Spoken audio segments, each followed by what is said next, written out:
Class 10th real number exercise 1.4 हम start करने जा रहे हैं। उससे पहले हम देखेंगे decimal expansion of rational number. ठीक है,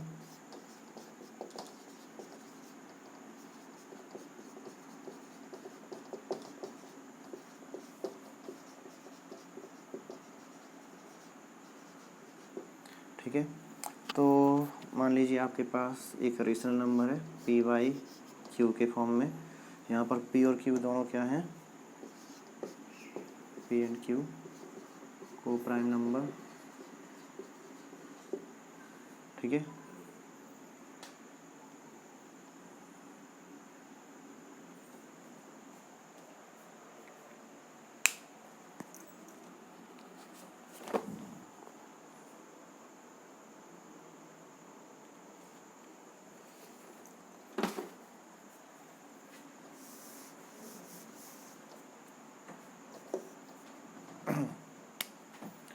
तो मान लीजिए पी वाई क्यू आपका एक रेशनल नंबर है। यहाँ पर कंडीशन ये है कि क्यू इज नॉट इक्वल 0।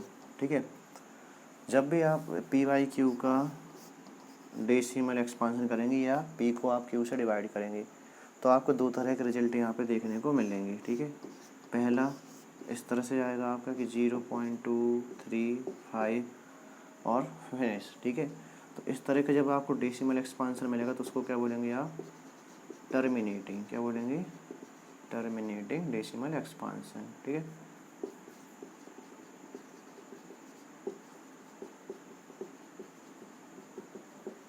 ठीक है।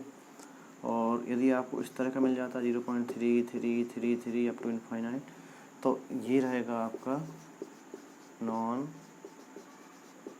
टर्मिनेटिंग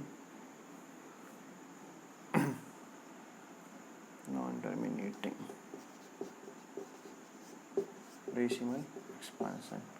ठीक है, तो यहाँ पर क्या करना पड़ता है आपको, इस तरह के डेसिमल एक्सपांशन लाने के लिए पी को क्यू से डिवाइड करना पड़ेगा। ठीक है, तो एक्सरसाइज 1.4 में आपको क्या करना है, पी को क्यू से डिवाइड नहीं करना है और बताना है कि जो डेसिमल एक्सपांशन है उसका नेचर कैसा रहेगा, टर्मिनेटिंग डेसिमल एक्सपांशन या नॉन टर्मिनेटिंग बट रिपीटिंग। ठीक है, नॉन टर्मिनेटिंग के साथ इसमें क्या है, बट रिपीटिंग। ठीक है,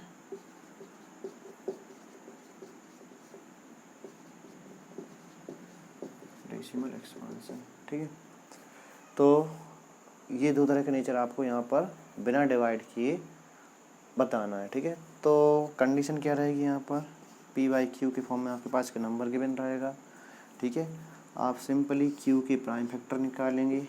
क्या निकालेंगे, प्राइम फैक्टर्स।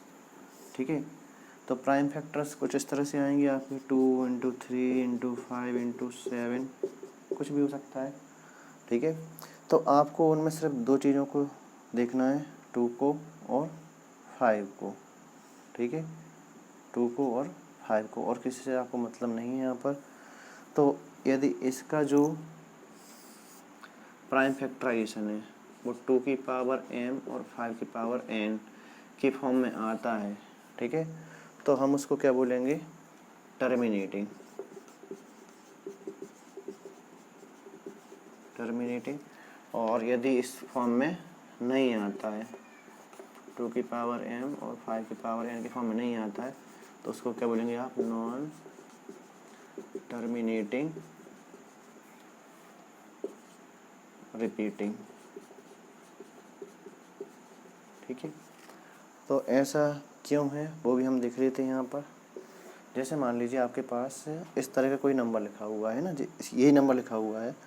ठीक है, तो 0.235। ठीक है, यहाँ आपको इसको यदि पी वाई क्यू के फॉर्म में हम लिखने जाएं तो आपको क्या करना होता है, सिंपली लाइन ड्रॉ करेंगे हम 1, और यहाँ पर देखिए 1 2 3 पॉइंट के बाद 3 डिजिट है तो हम यहाँ पर 3 0 बढ़ा देते हैं और ये पॉइंट यहाँ से गायब हो जाता है। ठीक है, तो इसको देखिए आप किस तरह से लिख सकते हैं, 2 3 5 इंटू, इसको लिख सकते हैं हम 10⁻3। ठीक है, अब 10 के जो प्राइम फैक्टर रहेंगे वो क्या रहेंगे, 235। इसको लिख सकते हैं हम 2 × 5 की पावर 3, और इसको लिख सकते हैं हम क्या, 235/2।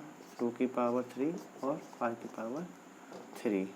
ठीक है, तो देखिए ये हमने जो एग्जाम्पल लिया था वो कैसा था, टर्मिनेटिंग नेचर का था।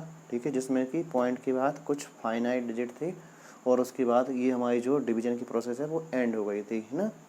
तो इसी को हमने यहाँ पे लिखा, पॉइंट हटाने के लिए इसको हमने PIQ के फॉर्म में पहले कन्वर्ट किया, फिर इसको इस तरह से लिखा। तो यहाँ पर हम देख पा रहे हैं कि नीचे डिनोमिनेटर का जो प्राइम फैक्टराइजेशन के फॉर्म में जो हम उसको एक्सपांड कर रहे हैं, तो 2 की पावर 3 और 5 की पावर 3 हमको देखने को मिली, है ना, जो कि हमारा इस तरह का कुछ आंसर है। तो इसको हम बोलेंगे टर्मिनेटिंग। ठीक है, और नॉन टर्मिनेटिंग में आपको ऐसा देखने को नहीं मिलेगा। ठीक है, वहाँ पे 2 और 5 का पैरा आपको नहीं मिलेगा। ठीक है, और जब 2 की पावर m और 5 की पावर n आपको नहीं देखने को मिलेगा तो वो किस तरह का रहेगा, non terminating repeating decimal expansion. तो इस तरह से हम ओनली q के प्राइम फैक्टर निकाल के बता सकते हैं कि p/q का जो डेसिमल एक्सपांसन है वो किस तरह का रहने वाला है।